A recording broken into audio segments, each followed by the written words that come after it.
আমি দিতে নমস্কার বন্ধুরা, আমি কল্পনা প্রতিদিনের মতো চলে এসেছি। দেখো আরেকটি ব্লগ নিয়ে। আজকে দেখো কি রান্না করেছি। রান্না দেখলে হাসবে শুধু তোমরা।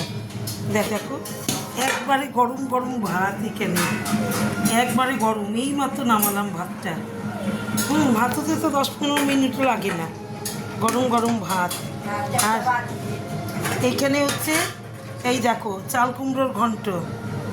এখানে হচ্ছে চাল কুমড়োর ঘন্ট করেছি রসুন ফোড়ন কাঁচা লঙ্কা দিয়ে। আর এইখানে করে নিয়েছি দেখো পুঁই শাকের তরকারি।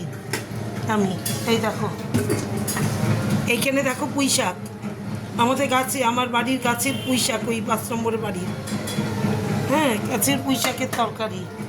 আর এখানে একটা স্পেশাল জিনিস করেছি, কাঁঠাল জাল।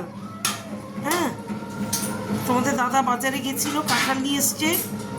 আমি কাঁঠাল দুধে ওই জাল দিয়েছি। দুধ দিয়ে আমরা এইভাবেই খাই কাঁঠালটা, কারণ কাঁচা কাঁঠাল খেলে পেটে প্রবলেম হয় বলে দুধে জাল দিয়ে আমরা বরাবর, আমার মাও খাওয়াতো আমাদের এইভাবে, যাতে পেটে প্রবলেম না হয়। দুধে জাল দিয়ে এটা প্রথমে একটু ইসে করে নিয়েছি নুন দিয়ে, সে তারপরে দুধ জাল দিয়ে দিয়েছি, তারপরে চিনি দিয়েছি। দুধে জাল দিয়ে দেখো কাঁঠাল, দুধে জাল দেওয়া কাঁঠাল এটা। এটা খাবো দুপুরে। আর এখানে মাংস আছে, ছেলে বলেছে মাংস খাবে। এই যে না, দো পেঁয়াজি হচ্ছে মাংসের। এই যে এখানে পেঁয়াজ সব বেরেস্তা করে রেখেছে, ভেজে আমার দিদি করছে এটা। যা এদিকে যা, দেখাই।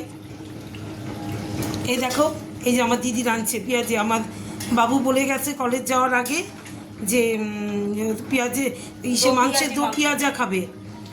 মামুনি তুমি মাংসের দো পেঁয়াজা করবে, তাই ওর বাবা এনে দিয়েছে বাজার থেকে। এই যে দো পেঁয়াজা হচ্ছে এখানে মাংসের। এই দেখো, তোমরা তো খাও, কে কীভাবে খাও আমাকে একটু জানিও।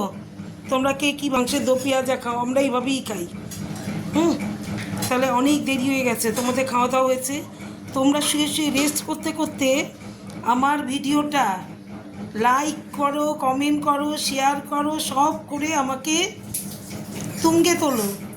বুঝতে পেরেছ? আমাকে একটু তুলে দিও সব কিছু করে, like comment share. Please please please আমাকে লাইক করো, কমেন্ট করো, শেয়ার করো। মাঝে মাঝে একটু রসিকতা করি, জানি না তোমাদের ভালো লাগে কি না। আমার কিন্তু খুব ভালো, আসলে কথা বলার লোক নেই তো ঘরের মধ্যে, তাই না? আমি দিদি, আমার ছেলে কলেজ থেকে আসলে ওর বাবা কথা বলে না বেশি, কথা একবারেই বলে না, পছন্দ করে না কথা বলা। এই জন্য আমরা একটু কতক্ষণ আর আমরা কথা বলবো বলো? তাহলে এখনকার মতো টাটা, সবাই রেস্ট করো, আমার ভিডিওটা দেখো, লাইক করো, কমেন্ট করো, শেয়ার করো, টাটা।